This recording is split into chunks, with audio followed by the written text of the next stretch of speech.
Good evening, everybody. Nice to see a few new faces here, actually. Thank you for coming out today. Right. This last year, the membership team has been trying to reverse and adapt to some of the new habits that members have adopted during the course of the pandemic. Over lockdown, we saw a lot of members holding on to their membership cards as a means to protect themselves as we encouraged contactless payments. Though members were still using our stores, in some cases we think more than ever, we couldn't measure that whilst cards remained in their purses. So in 2022 we had a mission. We set ourselves a series of targets that would start to bring performance back to where it was pre-COVID, whilst also looking for ways to improve the position that we were in prior to it. So what did we do and how did we do it? Well, new members. Last year we set ourselves a target of signing up one more member than we had in the year prior to COVID. It was some symbolic offering and we achieved it, and then a little bit more. And it was a nice way for us as a department to realise, okay, we can do this.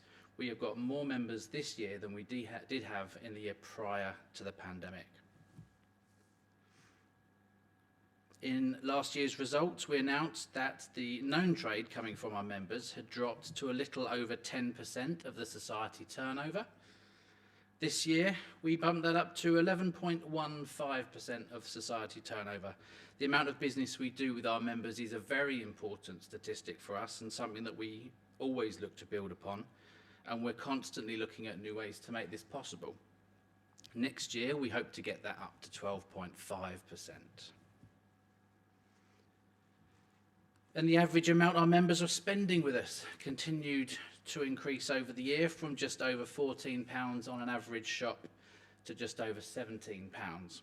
Much of this we can put down to the continued cost of living crisis, with prices being forced up in shops all over the country. However, non-members were spending just £11 on average, so we know we were doing something right for our members. The result that disappointed me across all of these was the amount of members actively using their membership card in our stores. At the end of last year, we reported 24.6% of our membership was actively using their cards, but by the end of this financial year, that had dropped ever so slightly to 24%. That's a difference of over 500 members, and that's something that we wanted to reverse as soon as possible. There's a number of reasons a percentage of active members might have dropped in this way. It could have been because they've moved away. It could have been because they've joined up with us but they haven't used their card yet. It could be because they've taken up another shop. Or it could be that they're still using us but they're not remembering to swipe their membership cards. We think all of these played a part. This statistic has very much coloured our aims and intentions for the following year. We can't do much if a member has moved away. However, we can do something about the other three reasons. So this year, engagement, or rather re-engagement with our members, is our key objective moving forward. Now, one way of doing this, it's something that we've been aware of for a long time. The lure of an annual dividend reward has become less appealing in a world of instant rewards and personalised discounts. Now, I do believe it is an essential part of how a co-op works. Paying out a share of the profits to each member is, in my view, how a co-op should be. But does it have to be just once a year? Does it have to be the only reward? And you've heard a lot already about the new member offers and the discounted prices that we've been trialling over the last year. And it's things like this that we can introduce to bring a bit more immediacy to member benefits. Now, previously we've introduced a range of ideas to try and bring more rapid benefits to members. We've had money off vouchers in our shops, free baskets of shopping, member of the month, free prize draws, discounts with other businesses. More recently, we've had coupons on our members portal. All things to try and bring an instant reward for being a member. And as Barry talked about earlier on, in the run-up to Christmas last year, we did something a bit different. We introduced what we called at the time a cost of living discount to our members. This saw money deducted off shopping bills at the time, live in the food shops at the time of purchase, giving a noticeable, tangible reward for those that have signed up to Chelmsford Star. The caveat being the discount was available at a specific time of day. In the 2 weeks that trial was in effect, 200 more members in the week used their cards when compared to the average before that. The number of items that they bought went up and the trade from the members went up. And in the remaining weeks of the financial year, we tweaked this concept, tried a range, slightly different things, different member price discounts on other departments, different ranges, just to see what would have the most interest, what would resonate more with members. Some ideas worked better than others, but it seemed clear to us that we were on the right track. Feedback was positive from both colleagues as well as members. So we've been developing that further. We trialled at the start of 2023 an extended member offer into one of our shops, the Holbridge Co-op. Members there got 10% off everything across the store, Monday to Friday. Would they respond well? Well, Barry let the cat out of the bag earlier. He said £38,500 worth of savings went to members since these offers have been available. So yes, the short answer is the trial went very well. In fact, the trial is still going on because it went on so well in those 2 weeks. In that trial 2-week period, 39% more members were shopping in the store, 74% more member transactions, 88% increase in the number of items they bought, a similar increase in the amount of turnover coming from members. And something I'm particularly pleased about is 49 inactive members, people that haven't shopped with us for at least 2 years, have started using their cards and using our stores again. In some cases, we hadn't seen them in 4 years. Because of the success of this trial, it got expanded and is now being run in Writtle, Danbury and Ingatestone. We continue to monitor the performance, but it's clearly proving popular amongst our membership. Right, turning now to community investment. This financial year, we have distributed £22,500 to grants to 10 charities selected by our membership committee. Since forming the Chelmsford Star Community Fund, over £40,000 has now been issued as grants. Each group received an initial screening from the Essex Community Foundation.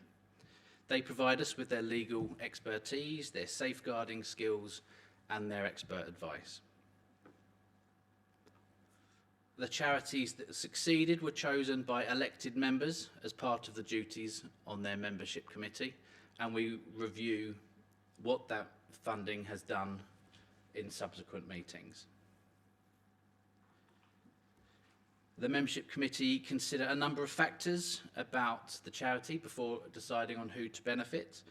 The number of beneficiaries of the grant, the location of the charity, the type of service it offers, amongst others.